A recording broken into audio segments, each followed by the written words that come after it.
That's disgusting. Creative, but disgusting. I wouldn't say that before you try it. It's pretty tasty. The Terrifier arcade game just came out last week, and I've been having a blast playing it with some of you guys over on the GullGotha gaming channel. I have noticed a few weird things about it though regarding the cryptic Terrifier lore. Is the retro-style game dropping hints not only about Art's new sidekick antagonist in the next flick, but also where the murderous clown came from in the first place? Well, let's get into it.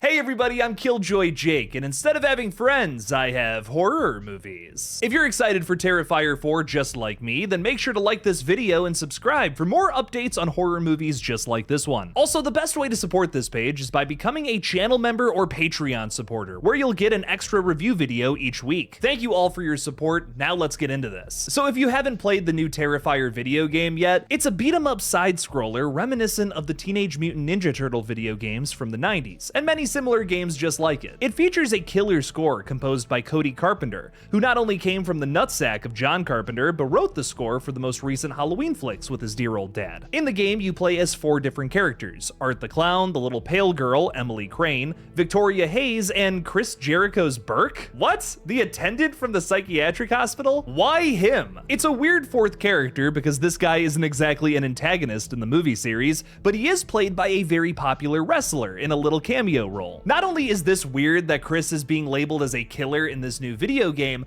but also he's been very intertwined with the franchise, especially lately. He recently had Damian Leone and Phil Falcone, the producer of these movies, on his podcast. I think I have it figured out, because there's a couple things that happen in 3 that I won't say. He's championed this franchise for so long now, ever since his involvement in Terrifier 2. Will he return for part 4, potentially as an antagonist this time? Don't forget too, the entity that possessed Victoria in Terrifier 3 was slain by Sienna Shaw. Is that bad?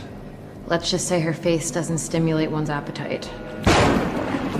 It's gotta go into somebody, so why not Burke? Well, Burke received a pretty gnarly death, or so it seems, with Art's decapitated body yanking off the right side of his face, while Victoria rips off his jaw. Listen, if the Scream fandom can believe that Stu Macher is still alive after taking an impossibly heavy CRT television right to the dome, crushing his skull, then I can believe that zombie Chris Jericho will be back speaking absolutely no more lines of dialogue in this franchise for part 4. Wait a minute, what was Chris Jericho talking about at the end of Terrifier 2 again? What is this? Zombie platter. My wife made it. Zombie platter. Ah, it all makes sense now, Damien. I see what you're doing. Zombie Jericho is real and he will hurt you. I also want to note that even though this is kind of a double kill between Art and Vicky, I would rather give it to Victoria, who, like I said, ripped off his jaw. She deserves this kill. And also, she's a previous victim of Art the Clown, a similar situation to this hypothetical with Burke here. Point being, it wouldn't be the first time a previous victim has come back as a killer. I even think Emily Crane is in that same situation as well, based on some of the notes we saw in Michael Shaw's journals, or sketchbooks that for some reason he has newspaper clippings glued into. Don't worry about it. I think it would be pretty awesome to see Chris Jericho come back as a killer in this franchise, especially considering that Rhea Ripley is definitely going to be in Terrifier 4. It's not confirmed, but have you seen all those merch collabs, dude?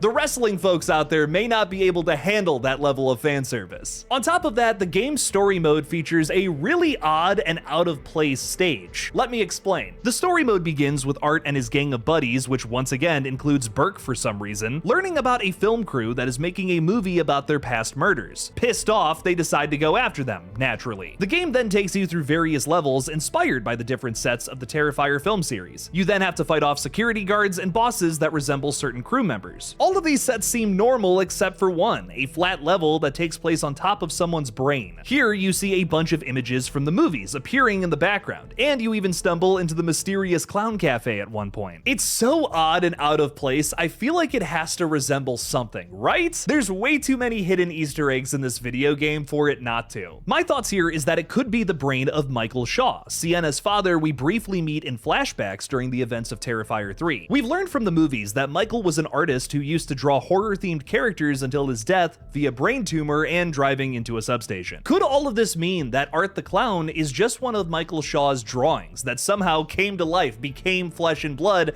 and then started killing everybody sometime in the late 90s? And think about that. If you're Michael Shaw, one of your drawings came to life and started killing people, what would you do to counter that? Create something that could stop him, which is of course Sienna. And who is the final boss of this level in the video game? Sienna in her Angel Warrior garb. Fucker. Dude, yeah, we're totally in Michael's brain right now. Sienna's the fucking boss of this level? Maybe that's why he bestowed this role upon his daughter, so that something could take out this horrible evil. I really think there could be something to this, considering how cartoonish and inexplicable Art the Clown seems to be. I mean, he literally got decapitated at the end of Terrifier 2, and even that didn't stop him. His body still walked all the way to that psychiatric hospital and ripped off Chris Jericho's face like we were talking about earlier. Why can't he die? There has to be some sort of insane supernatural explanation for this bloodthirsty Looney Tune. Speaking of video game Sienna, however, when you do defeat her after an excruciating battle, by the way, probably the hardest boss in the whole game, her soul rises up to heaven. Is this predicting that Sienna Shaw is going to die at the end of Terrifier 4? This is, however, another character who doesn't seem to be able to die. A blinding white explosion obliterated the mountain of corpses, and from a beam of pure light, a celestial being emerged, ramped to fight Sienna again. Prepare to suffer, you filthy bastard sons of bitches. We saw at the end of Terrifier 3 that her wounds just magically healed up on her hands. Maybe in Terrifier 4, she finds a way to stop Art the Clown once and for all, but it also takes away her own supernatural powers simultaneously. She could sacrifice herself, saving Gabby from the Clown Cafe portal that she got sucked into at the end of Terrifier 3. Fucking Gabby. And then the evil is vanquished, but sadly also is Sienna. Since Damien Leone has been describing this fourth entry as a way of concluding the current storyline, I could see her dying after finally finding a way to strike down Art the Clown for good, or at least for now. I'm sure Art the Clown and Sienna Shaw will find some way back, just as Freddy has done many, many times. Before we wrap this up, we have done one stream on the Terrifier arcade game over on GullGotha, but we're about to go through all of the other different modes. So far, we've played through the story mode, but I still have to somehow beat arcade mode, which is where you have to go through the entire story mode with only 3 lives. That feels impossible as of right now, but I'm gonna try. Wave mode, where I'm gonna try to hit at least round 100, time attack mode, and boss rush. You have a bunch of different fatalities. Okay, well, he did the same one twice, right as I said that, but I swear you have different kinds of fatalities. Hang on, let's get this, Do a different fatality, you nerd. He's not gonna do it now. None of y'all believe me.